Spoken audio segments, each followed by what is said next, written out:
Imagine you are standing on a massive 8-lane highway just outside a city you have never heard of. It is nearly midnight. The asphalt is smooth and perfect. The streetlights are glowing brightly, stretching miles into the distance. But as you look around, you notice something eerie. There is not a single car in sight. No headlights are flickering on the horizon. There are no commuters rushing home. It is just miles of pristine, expensive concrete leading to a cluster of empty high-rises. This isn't a scene from a post-apocalyptic movie. It is a very real glimpse into the foundation of the world's second largest economy. Right now, China is sitting on a mountain of local government debt estimated at roughly $9 trillion. That is a 9 followed by 12 zeros. To put that in perspective, that is enough cash to buy every single team in the NFL, NBA, and MLB, and still have enough left over to give every person on earth $1,000. It is a figure so large it feels fake. But the consequences are becoming very real. You probably thought your personal credit card bill was a headache, but this is a systemic migraine. The big question is how a country famous for its discipline built a debt trap this deep without the rest of the world noticing until the cracks started showing. To understand how we got here, we have to go back to a very specific moment in 2008. While the rest of the world was watching the housing market collapse in the United States, officials in Beijing were staring at a terrifying map. Global trade was freezing up. Factories in southern China were starting to go quiet because people in the West stopped buying electronics and toys. The central government knew they had to act fast to keep people employed. They launched a massive stimulus package worth 4 trillion yuan. At the time, it was hailed as a masterstroke. It was the spark that kept the global economy from falling into a total depression. But there was a catch. Beijing didn't want to pay for all of it. They told local provincial leaders to get out there and build. They wanted bridges, high-speed rails, and new city centers. The problem was that under Chinese law, local governments were technically not allowed to run deficits. They couldn't just go to a bank and borrow money for a project like a normal company. They were stuck between a central government demanding growth and a legal system that forbid them from borrowing the money to create it. So they got creative. They started setting up these strange financial entities called Local Government Financing Vehicles, or LGFVs. Picture an LGFV as a professional middleman. It is a shell company owned by the city or province. Because it is a company and not the government itself, it can walk into a bank and sign for a loan. These companies don't really make anything. They don't have products or customers. Their only real job is to borrow money and spend it on construction. In the early days, this seemed like a magic trick. The local officials got their shiny new airports and highways. The construction companies got huge contracts. The banks got to lend out billions of dollars. On paper, everyone was winning. The momentum was incredible. If you visited a mid-sized Chinese city in 2012, the skyline would be filled with more cranes than you could count. The air was thick with the smell of wet concrete and diesel fumes. You could practically feel the ground shaking as the country transformed. This massive building boom pushed China's GDP growth to heights the world had never seen. It felt like a perpetual motion machine. But as any physicist will tell you, those don't actually exist in the real world. The fuel for this machine was land.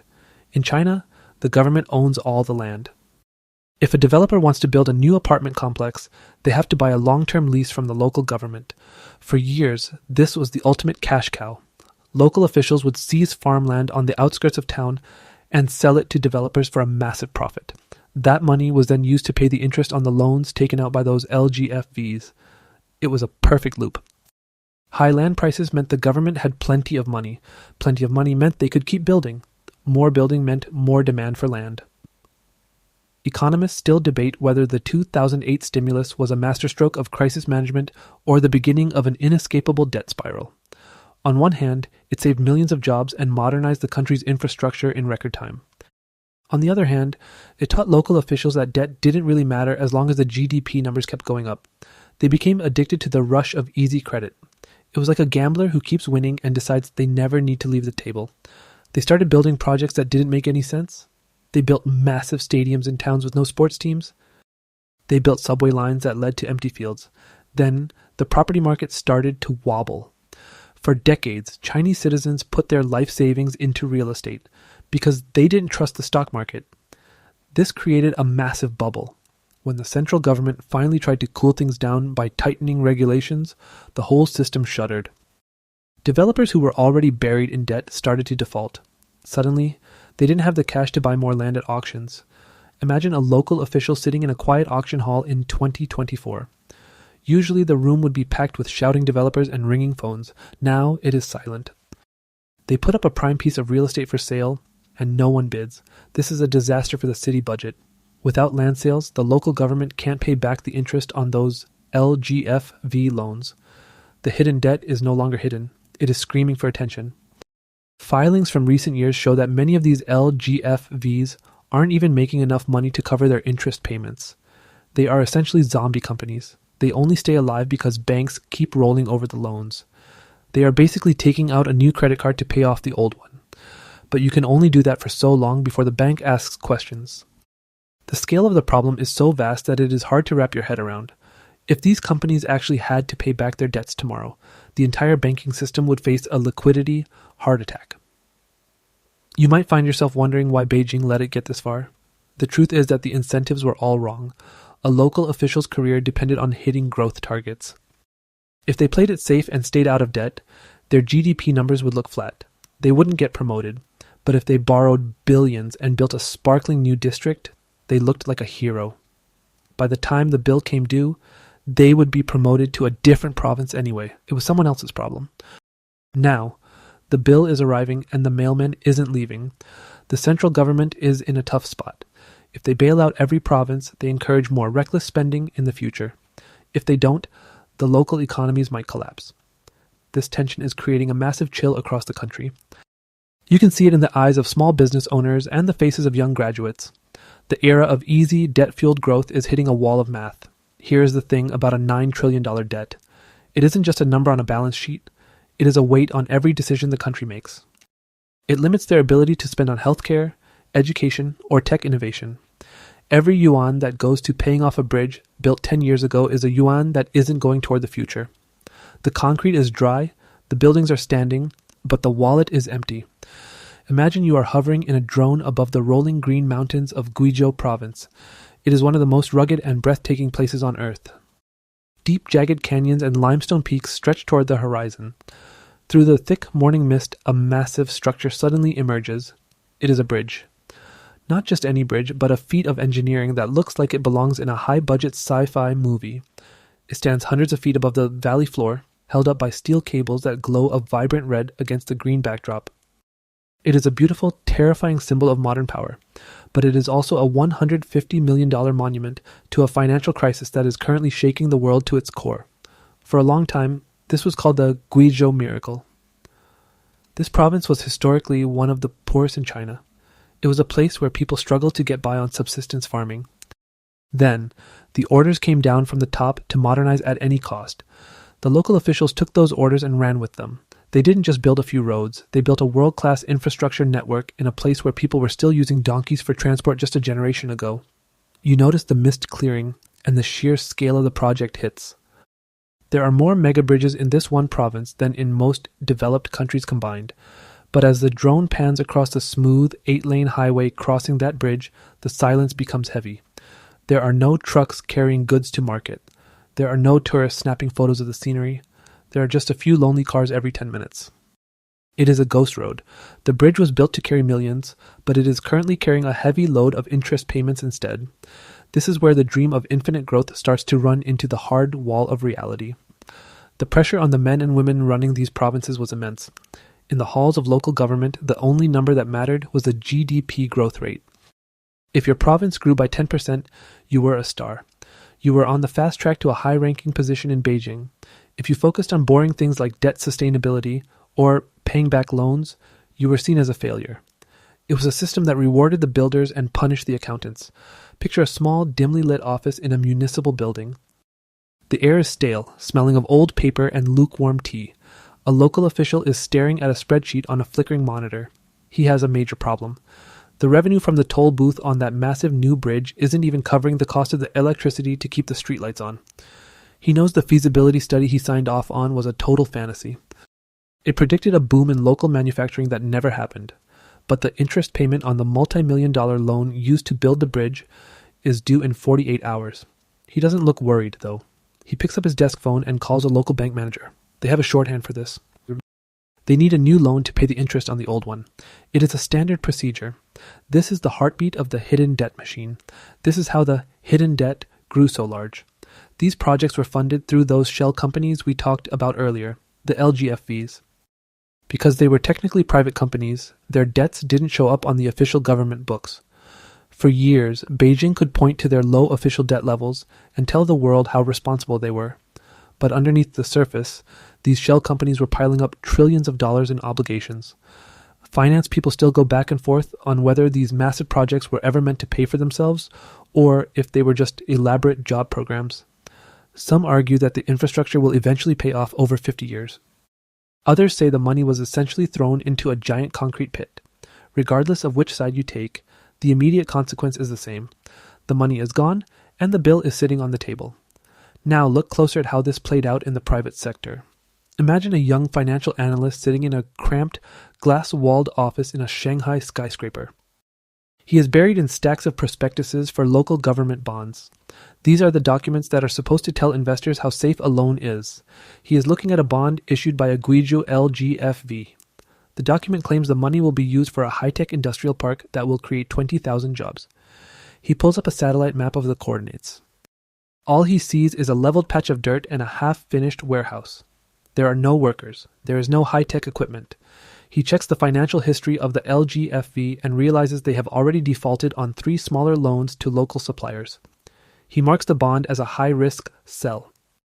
But 5 minutes later, his boss walks by and tells him to change the rating. The bank needs to package this debt and sell it to retail investors to keep the cash flowing. If they stop, the whole construction project stalls, and the local government will be furious. The analyst sighs and hits delete on his warning. This wasn't just happening in one province. It was a nationwide fever. In some cities, they built European-style towns with replicas of the Eiffel Tower and English cathedrals. They were beautiful to look at, but they were empty. These projects didn't generate any tax revenue. They didn't create any sustainable business. They just created debt. And every time a new bridge or a new Parisian village was finished, the local officials threw a massive ribbon-cutting ceremony. They took photos for the newspapers and claimed another victory for the economy. But the victory was hollow. You see the numbers starting to catch up in the official filings. By 2023, the cracks became too big to hide. The Guizhou government did something almost unheard of in the Chinese political system. They published a public message basically saying they had exhausted all means to handle their debt. It was a white flag. They were telling the central government in Beijing that they couldn't pay their bills anymore. This sent a shockwave through the financial markets. For decades, investors believed in the implicit guarantee. They thought that if a local government got into trouble, Beijing would always step in and save them. They believed the central bank would never let a major entity fail. But when Guizhou admitted it was underwater, that belief started to crumble. The tension in the market was electric. If Guizhou went down, who was next? The drama isn't just about the big numbers, it is about the physical reality of these projects. When you build a $150 million bridge, you have to maintain it. You have to paint the steel so it doesn't rust. You have to inspect the foundations. You have to pay the toll collectors. If you don't have the money for the interest, you certainly don't have the money for the maintenance. You watch as the paint begins to peel on those red cables. You notice the weeds growing through the cracks in the high-tech park sidewalk. This is what happens when a country builds for the sake of building. The bridge to nowhere isn't just a metaphor. It is a physical place you can visit. It is a silent reminder that you can't build a prosperous future on a foundation of unpayable loans. The concrete is strong, but the math is stronger. And the math says that the bill for the last 20 years of construction is finally arriving. Imagine you are standing on a street corner in a bustling city in Henan province. It is 7:30 in the morning. Usually this is the loudest part of the day. You would hear the familiar hum of electric buses pulling up to the curb every few minutes. You would see crowds of office workers and students piling into the vehicles. But today, the street is strangely quiet. A small printed sign is taped to the glass of the bus shelter. It simply says the service has been suspended due to a lack of operating funds. People are staring at the sign in disbelief.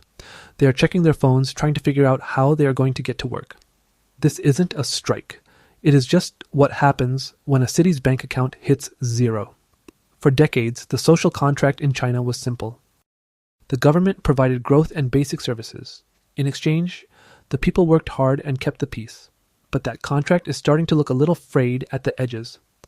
When the money from land sales dried up, the first things to go were the subsidies. In many cities, the local bus company is a private-public partnership that relies on government cash to keep fares low. When that cash stops flowing, the engines stop turning. This is the moment the $9 trillion debt stops being a headline and starts being a headache. The pain is filtering through the system in ways that were once unthinkable. Take the Iron Rice Bowl. That is the phrase used for government jobs. For generations, getting a job as a teacher or a police officer was the ultimate dream. It meant total security. You didn't get rich, but you were set for life. Now, that bowl has a few cracks in it. Reports started surfacing of civil servants in wealthy provinces like Zhejiang and Guangdong seeing their bonuses slashed by 20 or 30%. In some smaller towns, teachers have gone months without receiving their full base pay. Think about the tension that creates in a household. Picture a high school teacher who has spent 15 years in the classroom. He has a mortgage on a new apartment. He has a kid in tutoring. Suddenly, his monthly income drops significantly. He can't just quit because there are no other jobs. He just has to keep working and hope the money eventually shows up. This is a quiet, grinding kind of crisis. It doesn't look like a stock market crash. It looks like a middle-class family skipping their summer vacation. Analysts still argue about whether these cuts are a necessary correction or a dangerous gamble with social stability. Some say the local governments are finally being forced to live within their means. Others worry that cutting the pay of the people who keep society running is a recipe for long-term trouble. If the police and the teachers are unhappy, the whole foundation of the state starts to feel a bit wobbly. But local officials aren't just sitting around and letting their budgets collapse, they are getting desperate. And when a government gets desperate for cash, they start looking for it in the pockets of their citizens. This has led to the rise of what people are calling the fine economy. Suddenly, it feels like everyone is getting a ticket for something. You might see a news report about a small restaurant being fined thousands of dollars for illegal food preparation because they sold a plate of cold cucumbers without a specific license. It sounds like a joke, but for the restaurant owner, it is a disaster. These extraordinary fines have become a major source of revenue for cash-strapped towns. One city in northern China saw its revenue from fines jump by over 100% in a single year. You see traffic cameras being installed on every single corner. Not for safety, but for profit. This creates a massive amount of resentment. It feels like the government is no longer a partner in growth, but a predator looking for any excuse to take a cut of your earnings. Then there is the issue of heat and power. In some northern provinces, the local heating companies complained they couldn't buy coal because the government hadn't paid the promised subsidies. Imagine sitting in your living room in the middle of a brutal winter. The radiators are cold. You are wearing 3 sweaters and a coat. You call the utility company and they tell you their hands are tied. This is the human cost of a debt bubble. It is the loss of the basic comforts that people have come to expect. Behind the scenes, there is a fierce tug of war happening between the local leaders and the central government in Beijing. For a long time, local officials assumed that if things got really bad, the big bosses in the capital would just write a check. They thought they were too big to fail. But Beijing is trying to change that mindset. They have issued what is essentially a no bailout policy. They basically told the provinces, this is your debt. You figured out how to spend it, now you figure out how to pay it back. One famous document from the State Council, known as Document 47, reportedly told the most heavily indebted provinces to stop all new infrastructure projects. They were told to stop building even if the project was halfway finished. You see skeletons of half-built bridges and stadiums across the countryside. They are being left to rot because the money has been cut off. This is a massive shift in how the country is run. The era of build first, ask questions later is officially over. But here is the reality check. It is very easy for Beijing to say no bailouts from a distance. It is much harder to maintain that stance when a major city can't keep its lights on. There is a constant game of chicken going on. The local leaders are trying to show just enough distress to get help, but not so much that they get fired for incompetence. Meanwhile, the central government is trying to keep the provinces on a tight leash without causing a total economic heart attack. This tension is visible in every public filing and every economic meeting. You see officials walking a tightrope. They have to show they are being responsible with their debt while also trying to stimulate a slowing economy. It is a nearly impossible task. If they tax people too much, the economy slows down even more. If they don't tax enough, they can't pay their debts. There are no easy exits. The result is a country that feels like it is holding its breath. The excitement of the boom years has been replaced by a cautious, defensive crouch. People are saving more and spending less. They see the bus routes being cut and the cucumbers being fined, and they realize the old rules don't apply anymore. The $9 trillion bomb hasn't exploded in a single giant blast. Instead, it is leaking. It is a slow, toxic spread that is changing the texture of daily life for millions of people. The story of China's growth was always about the future. It was about what was coming next, but now, for the first time in decades, a lot of people are looking at the past and wondering if they can even afford to maintain what they have already built. The concrete is still there, but the engine that paid for it is sputtering. And everyone is watching to see if Beijing will finally step in and grab the steering wheel before things go completely off the rails. Imagine you are walking through the glass and steel lobby of a regional bank in a provincial capital. The air is cool and the floor is polished to a mirror finish. At first glance, everything looks perfectly normal. There are sleek digital screens showing the latest interest rates. There are polite tellers in crisp uniforms helping elderly couples with their savings accounts. It feels like a temple of stability. But if you look closer at the leather-bound ledgers tucked away in the back offices, you would see a very different story. You would see that this bank's entire future is tied to the very same ghost roads and empty stadiums we've been talking about. This is the hidden gear in the machine. In the United States or Europe, if a local government goes bankrupt, it is a mess, but it usually doesn't take the whole banking system down with it. In China, the relationship between local governments and regional banks is more like a marriage where neither side is allowed to get a divorce. They are stuck together in what economists call a doom loop. The local government owns a big chunk of the bank, and the bank is the primary buyer of the local government's debt. It is a closed circle where everyone is betting on the same thing. You notice a quiet tension in the room. There is a man sitting in the corner, clutching his bank book with white knuckles. He has heard the rumors. In 2022, several small banks in Hainan province made international headlines when they froze the accounts of thousands of depositors. People showed up to withdraw their life savings, and the ATMs simply didn't work. The protest that followed was a rare and shocking sight. It was a wake-up call for the entire country. It proved that the debt bomb wasn't just a problem for billionaires and bureaucrats. It was a threat to the person on the street who just wanted to pay their rent. Here is the thing about regional banks. They don't have the massive cash reserves of the big state-owned giants in Beijing.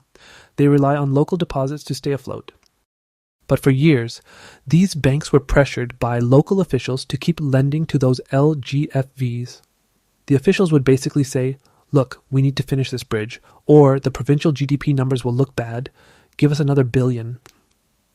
The bank managers, often appointed by those same officials, couldn't say no. Now, filings from these regional banks show a terrifying trend. A huge portion of their loan books is made up of debt that is technically performing but isn't actually being paid back. They just keep rolling the debt over year after year. It is like a game of musical chairs where the music never stops, but everyone knows the chairs are starting to break. If a single major LGFV actually admitted it couldn't pay, the bank would have to mark that loan as a loss. If they do that for too many loans, their capital evaporates. Finance people still go back and forth on whether the central government can contain a banking crisis if it starts in the provinces. Some believe the People's Bank of China, or PBOC, has enough firepower to bail out every small bank in the country. They argue that as long as Beijing controls the printing press, they can just inject liquidity whenever a crack appears. But others aren't so sure. They worry that the sheer volume of bad loans is so high that even the PBOC might get overwhelmed. It is the difference between putting out a kitchen fire and trying to extinguish a forest fire with a garden hose. Let's look at a concrete moment that captures this stress. Imagine a heated meeting in a high-rise boardroom overlooking a city in northern China. The CEO of a regional bank is sitting across from a local vice mayor. The atmosphere is thick with cigarette smoke and unspoken threats. The vice mayor is demanding a new line of credit to fund a green energy park that everyone knows is just a way to pay off old construction workers. The bank CEO is looking at his liquidity ratios, and they are deep in the red. He knows that if he gives this loan, he might not have enough cash to cover a sudden wave of withdrawals from regular customers. The vice mayor doesn't want to hear it. He reminds the CEO that the city government provided the land for the bank's headquarters.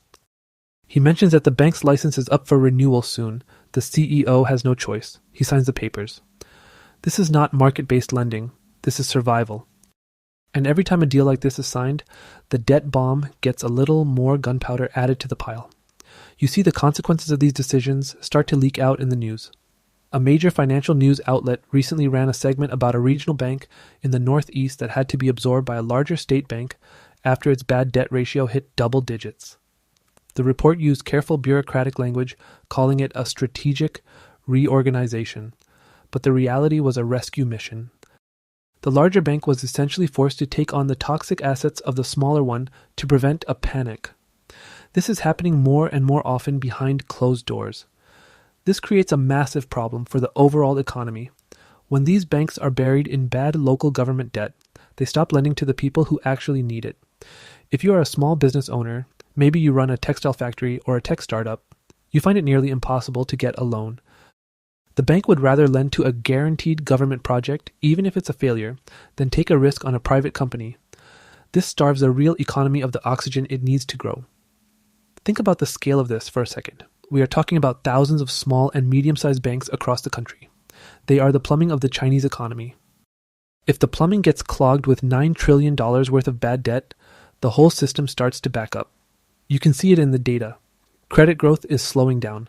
Private investment is at record lows. The very banks that were supposed to fuel the Chinese dream are now acting as a massive anchor dragging it down. Meanwhile, the PBOC is trying to perform a delicate dance.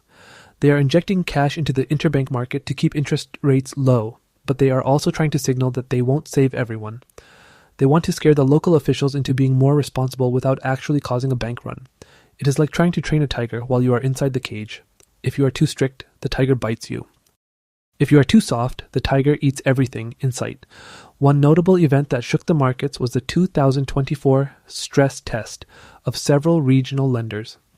While the official results were mostly positive, analysts who dug into the numbers noticed a troubling pattern. The banks were using creative accounting to hide the true extent of their exposure to LGFV debt. They were moving loans off their balance sheets and into wealth management for products that are much harder for regulators to track.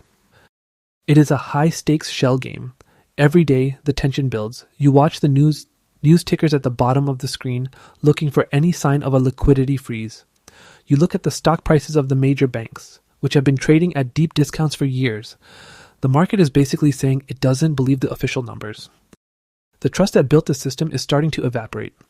The most terrifying part isn't a sudden explosion. It is the slow, grinding realization that the money is already gone. The buildings are built, the asphalt is laid, but the value isn't there. The banks are holding pieces of paper that say they are owed billions of dollars by governments that have no way to pay them back. This isn't just a financial problem, it is a fundamental breakdown in the way the country functions. And as you walk out of that shiny bank lobby and back into the street, you realize that the polished floors and digital screens are just a thin veneer over a very deep, very expensive hole. Imagine you are standing on the observation deck of the Shanghai Tower. It is the tallest building in China, and it feels like you are looking down from a cloud. Below you, the city of Shanghai stretches out in every direction.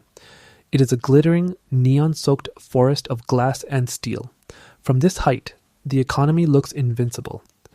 You look down at the Bund, the historic waterfront, where billions of dollars in trade move through the river every single day. You see the lights of the financial district, home to some of the largest banks on the planet. From up here, it is easy to believe that nothing could ever go wrong. But as the sun sets and the shadows of the skyscrapers grow long, you realize that the foundation under this massive city is feeling the pressure. For the first time in 40 years, the people in charge in Beijing are facing a problem that they cannot simply build their way out of. They are standing at a crossroads. Every path they take involves a massive amount of risk. They have to decide how to defuse a $9 trillion bomb without blowing up the very house they are standing in. The first big move came in late 2024 and carried through into 2025. It was a massive debt swap program. To the average person, debt swap sounds like a boring accounting term, but in the world of high finance, it was a massive emergency surgery. The central government essentially told the provinces that they could take their high-interest, hidden debt and trade it for lower-interest official bonds. It was a way to buy time. By lowering the interest rates, Beijing hoped to give the provinces a little bit of breathing room so they could keep the lights on and the buses running. Picture a high-stakes meeting in a secure room in Beijing. The air is thick with the weight of the decision. There are stacks of reports from every province detailing exactly how much money is owed to local banks. The officials realize that if they do nothing, the regional banking system will freeze up. But they also know that by helping the provinces, they are effectively taking that debt onto the national balance sheet. They are turning local problems into a national burden. It is like moving a heavy weight from one hand to the other. It feels better for a moment, but the weight itself hasn't gone away. This brings us to the biggest fear for anyone watching the Chinese economy. Analysts still argue about whether China is headed for its own lost decade, similar to what Japan experienced in the 1990s. Back then, Japan had its own massive real estate and debt bubble. When it popped, the country fell into a long period of stagnation. Growth stopped. Prices fell. The country became a zombie economy where banks were alive but not really functioning. You see the similarities starting to pop up in China today. The population is aging, the property market is cool, and the debt is massive. If they don't print enough, the local governments will continue to cut services and fine their citizens, which drags down growth even further. There is no perfect amount of help. Here is the thing about a $9 trillion debt bomb. It changes the way a country sees itself. For decades, China was the world's growth engine. If the global economy was a car, China was the turbocharger. Now, that engine is being slowed down by the sheer weight of past decisions. You see the shift in the way young people talk about their futures. They aren't talking about getting rich anymore. They are talking about lying flat or just surviving. The optimism that fueled the construction of all those bridges and towers is being replaced by a sober reality check. The global stakes are incredibly high. If China's local debt causes a major banking crisis, it won't stay inside China's borders. We live in a world where everything is connected. A slowdown in China means less demand for Australian iron ore, German cars, and American tech. You see the ripple effects in the stock markets of London and New York every time a new Chinese economic data point is released. The world needs a stable China, but the world also knows that a debt bubble this large eventually has to deflate. One notable event that captured this global anxiety was a recent international summit where world leaders gathered to discuss global financial stability. Behind the scenes, the main topic of conversation wasn't trade wars or military power.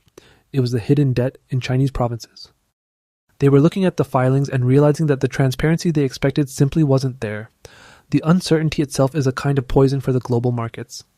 You probably remember hearing about the Great Recession in 2008. That started with a housing bubble in the US that most people thought was manageable. The $9 trillion local debt bomb is much larger in scale, but it is also much more controlled. The Chinese government has tools that the US government didn't have. They own the banks, they own the land, they have a one-party system that can make decisions overnight. But even with all that power, they cannot change the laws of math. So, what happens next? The most likely scenario isn't a sudden, spectacular explosion. Instead, it is a long, slow squeeze.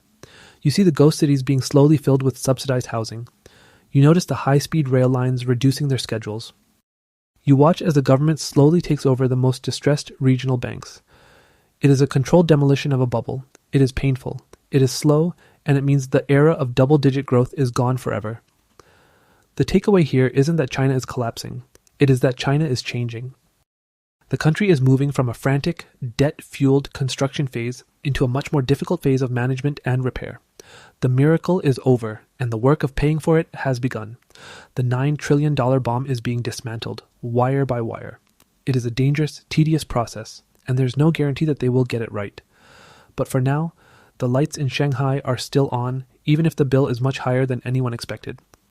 As we wrap up this deep dive into the world of hidden debt and concrete monuments, it's worth taking a second to look at where we are. We have traveled from the empty highways of the north to the massive cable-stayed bridges of the south. We have looked into the back offices of regional banks and the quiet living rooms of civil servants who are feeling the squeeze. It is a complex story, and it is one that is still being written every single day. I am really curious to hear from all of you on this one. Where are you watching from today? Whether you are in a small town or a massive city, I would love to know what the economic vibe is like in your part of the world right now. Are you seeing signs of a slowdown, or does it feel like things are starting to pick up again? What are your plans for the coming year? Are you playing it safe, or are you looking for new opportunities in this changing landscape? Please drop a comment below and let's get a conversation going. If you enjoyed this look behind the curtain of the global economy, it would mean a lot if you could hit that like button. It really helps the channel grow and lets me know what kind of stories you want to hear more of. And if you haven't already, make sure to subscribe and turn on those notifications. We have a lot more stories to tell, from the hidden corners of finance to the big shifts in global power. You definitely don't want to miss what we have coming up next. Thank you so much for hanging out with me and taking the time to understand this massive piece of the economic puzzle. It is easy to get lost in the numbers, but at the end of the day, it is all about the people and the decisions that shape our world. I appreciate your support, and I can't wait to see you in the next one. Until then, take care and stay curious.